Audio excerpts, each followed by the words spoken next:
Hi friends, அனைவருக்கும் வணக்கம். எனக்கு நிறைய கதைகள் படிக்கிறது, நிறைய கதை சொல்கிறது, நிறைய புக்ஸ் படிக்கிறது இதெல்லாம் ரொம்ப பிடிக்குங்க.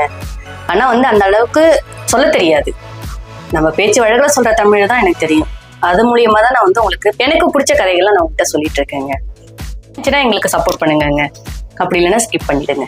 யாருக்கெல்லாம் மீன் ரொம்ப அதிகமாக பிடிக்கும், அது சாப்பிட்றதுக்கும் சரி, வீட்டில் வச்சு வளர்க்கறதுக்கும் சரி, கமெண்ட் பண்ணுங்க.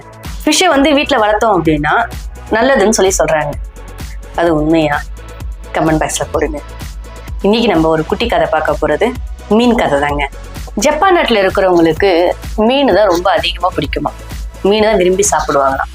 ஆனால் அங்கே மீன் அந்த அளவுக்கு கிடைக்காது. அவங்க மீன் வாங்கணும் அப்படின்னா ஒரு 20 கிலோமீட்டர் தாண்டி போயிட்டு தான் மீன் பிடிச்சிட்டு வரணும். அப்போ படகுல போயிட்டு தான் மீன் பிடிச்சிட்டு வருவாங்களாம். வரக்குள்ள ஒரு 2 நாள் 3 நாள் ஆயிடுமா. அதுக்குள்ள அந்த மீனோட தன்மைலாம் மாறி அதோட டேஸ்டே இல்லாம போயிடுமா. ஆனா மீன் அங்கேயே பிடிச்சி சமைச்சு சாப்பிடக்குள்ள அது டேஸ்ட் நல்லா இருக்கே, அது அங்கேயிருந்து இங்க எடுத்துட்டு வரக்குள்ள டேஸ்ட் மாறிடுது அப்படின்ட்டு மீன் பிடிக்க போகக்குள்ள என்ன செய்யறாங்க, ஐஸ் பாக்ஸ் எடுத்துட்டு போறாங்களாம். ஐஸ் கட்டியை வச்சு எடுத்துட்டு போயிட்டு மீனை பிடிச்சி அதை பதப்படுத்தி எடுத்துட்டு சமைக்கிறாங்க. அப்படி சமைச்சுமே அது டேஸ்ட் வரவே இல்லையா, அந்த ருசியை கொடுக்கலையா. அடுத்த முறை போக்குள்ள என்ன செய்யறாங்க அப்படின்னா தண்ணி கேன் எடுத்துட்டு போறாங்க. தண்ணி கேனை எடுத்துட்டு போயிட்டு உயிரோட எல்லா மீனையும் பிடிச்சி போட்டு எடுத்துட்டு வராங்க. அது ஒரு 2 நாள் கழிச்சு சமைக்கக்குள்ள அதோட டேஸ்ட்டும் அந்த அளவுக்கு ருசியா இல்லை.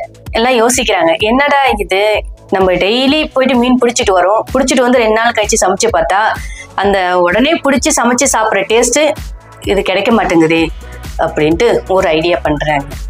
என்னன்னா அந்த தண்ணி கேன்ல சின்ன சின்ன மீனை போட்டு ஒரு பெரிய மீனை போட்டுடுறாங்க. போட்டு எடுத்துட்டு 2 நாள் கழிச்சு சமைச்சு பாக்குறாங்க. அவ்வளோ ருசியா இருக்கு. என்னடான்னா அந்த கேன் உள்ள பெரிய மீன் இருக்கு இல்லையா, அந்த பெரிய மீன் சின்ன மீன் எல்லாம் எப்படியும் சாப்பிட்டுடும் அப்படின்னு அந்த சின்ன மீன் செய்து தப்பிக்கிறதுக்காக வேக வேகமா துள்ளுது. அதிகமா சுறுசுறுப்பா இருக்கு, ரொம்ப ஆக்டிவா இருக்கு. அப்ப அந்த மீனை சமைச்சு சாப்பிடக்குள்ள அதோட டேஸ்ட் ரொம்ப அதிகமாகவே இருக்குங்க. அதே மாதிரிதாங்க நம்ம வாழ்க்கையும்.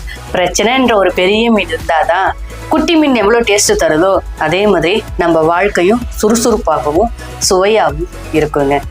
இந்த கதை உங்களுக்கு பிடிச்சிருக்குன்னு நினைக்கிறேன். பிடிச்சிருந்துச்சுன்னா லைக் பண்ணுங்க, ஷேர் பண்ணுங்க. மறக்காம குருலட்சுமி சேனலை சப்ஸ்கிரைப் பண்ணுங்க. சப்ஸ்கிரைப் பண்ண அனைவருக்கும் எங்கள் குருலட்சுமி சேனல் சார்பாக மனமார்ந்த நன்றி.